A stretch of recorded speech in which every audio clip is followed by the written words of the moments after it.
Yes, thank you. Good morning, all. Hope you can hear me. My name is Naz. I am coming from UC Santa Barbara, and I'm going to present our work cohort, software-oriented acceleration for you, me, and for our heterogeneous SOCs.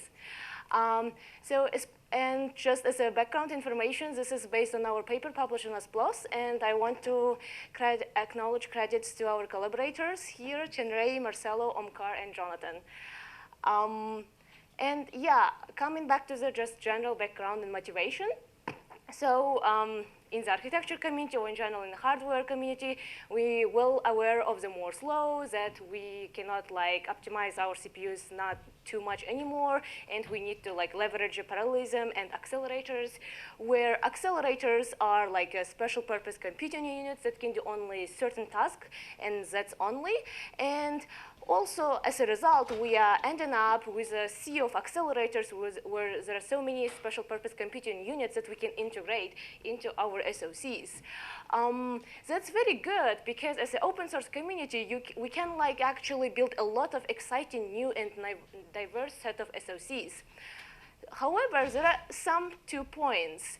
The first one is that when we are building these new SoCs, we usually base our design on hardware-oriented acceleration, which means that we optimize for every bit and area for performance reasons and power. However, when doing this, software has to fix any mismatch between hardware and software.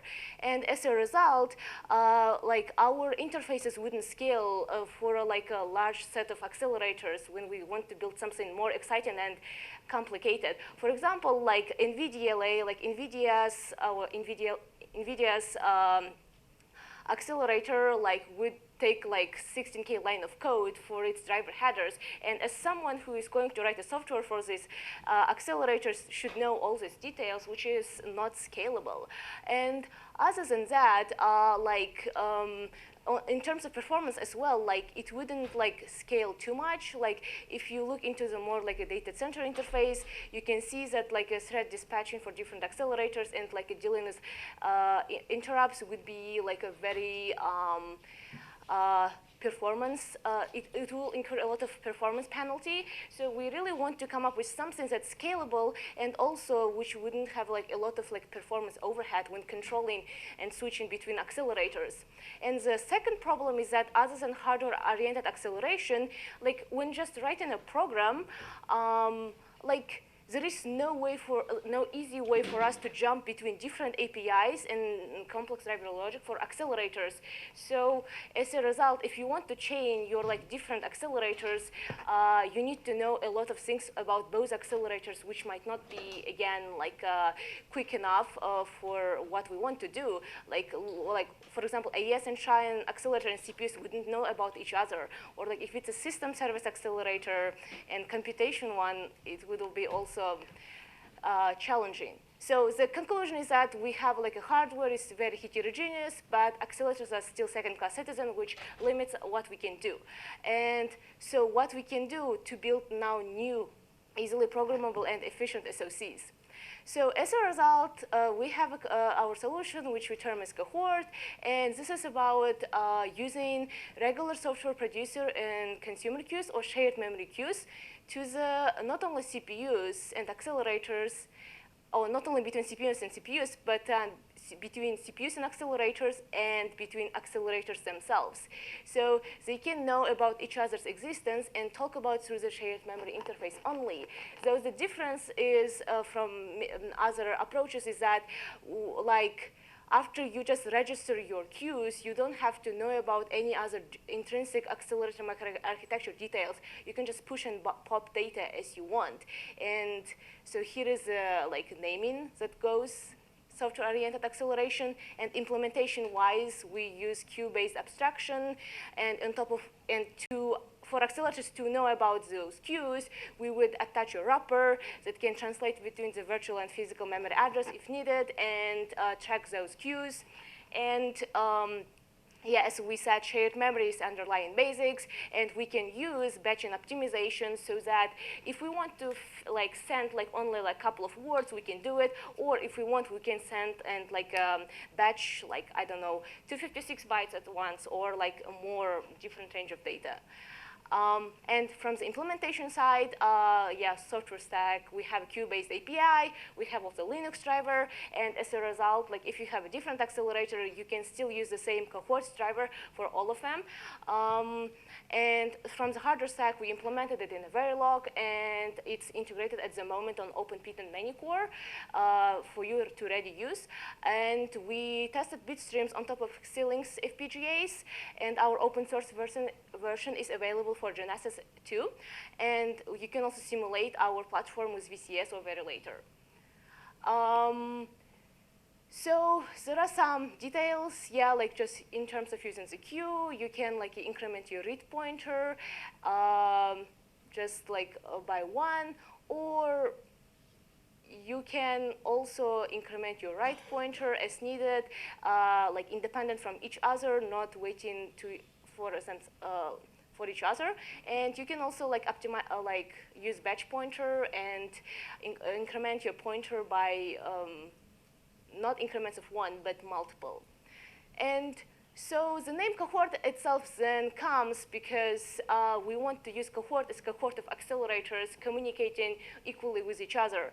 And this is our like FPGA prototype. As you can see, Ariana here is like a RISC-V 64-bit Linux Putin CPU core from the PULF platform, and we have like AES and SHA cores, and cohort is a wrapper, as you can see, as part of the tile. And it can talk to the caches as well directly. Now from the software perspective, we can see that we can attach input and output queue per each accelerator, and there is a cohort that like tracks these queues and translates them between accelerators. To use it, we need to initialize first our queues, and then we need to register them to the hardware so that cohort will know what to track to. And the rest is just like a regular untouched push and pop software APIs. And under the hood, at the low level, what happens is that we will register our like a queue addresses and metadata through the uncached registers first, and then whenever there would be data being updated in one of the cores, we will receive through the invalidation through the like already existing cache coherency, and then we will go and load the data, and when the data comes back, we feed it into accelerator, get the output, and push it into our output queue through the same coherent system. And if you are curious about what do I mean by performance improvement, is we can get like over MMIO baseline like 1.8 to 8.4 speed ups, and this speed up comes when we use like more batching. So depending on your use case, you can get even better performance benefits, and or like for DMA baseline, we can get like 1.6 to 11 times improvements. Oops. I should modify it better, but yeah, so, and we can also see that IPC would increase for cores as well, which means that you don't have to poll for your interrupts or like have other context switching overheads, and you can use your cores very efficiently, which is also a pro when you are building, which is also a very good advantage when you are building an SoC. So in terms of literature comparison, you can see that cohort is can use like existing cache coherency island or cache coherency in general in an SoC. However, it will not modify it. It will just like listen for the messages and invalidations. However, like it doesn't require certain type of cache coherency, so which is very good, and you can attach it on top of PCIe or CXL if you want to do it. There are some academic implementations for how you can like integrate your accelerators as well, which however, with those ways you need to understand how their hardware wrapper works, while with cohort we provide the software shared memory queue abstractions only, so that you don't have to know how your wrapper actually works, neither your accelerator. And what you know, like there are also, like if you go more into the GPU side or related hardware, people would use Vulkan or SPIR-V, but these are also like more like a hardware-oriented solutions, while we want to promote software-oriented acceleration for like both open source and general like hardware and architecture community. And we can also be definitely more flexible and programmable than the like available RISC-V IOMMU, because we just only limit our abstraction into the software friendly versions.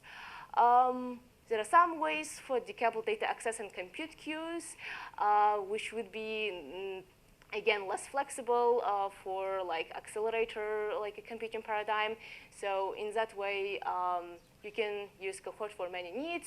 And yeah, we are proud to be open source, and it is available at this link. So if you want to use, please go ahead. And I think I'm done here. Thanks for your attention.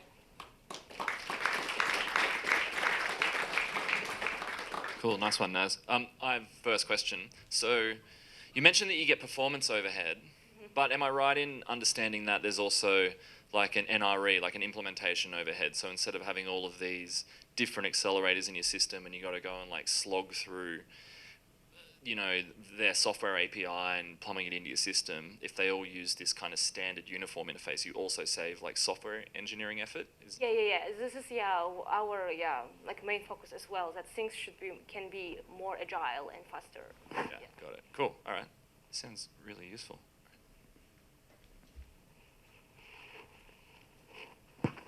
Inside RISC-V International, there is a group that's looking at something that seems to overlap a lot with your goals as well. Basically, accelerators that are, and the terms they keep using is discoverable, configurable, scalable, so that you can apply software engineering techniques to how you attach to accelerators and configure them and so on. Are you aware of that group? It's called the SIGSOFT group, and it's run by Guy Lemieux and Jan Gray. The two of them are running that group inside RISC-V. So if you're not aware of it, maybe you should also look at that and see if there's any ideas that you can share with them. Sure, definitely, yeah. I am not, and we are not aware of that group yet, I think, but we can definitely look at it, yeah. It's nice when there are similar efforts. We can always talk to each other, yeah. Okay, any last final questions? I guess not. Thank you very much, Naz. Thank you.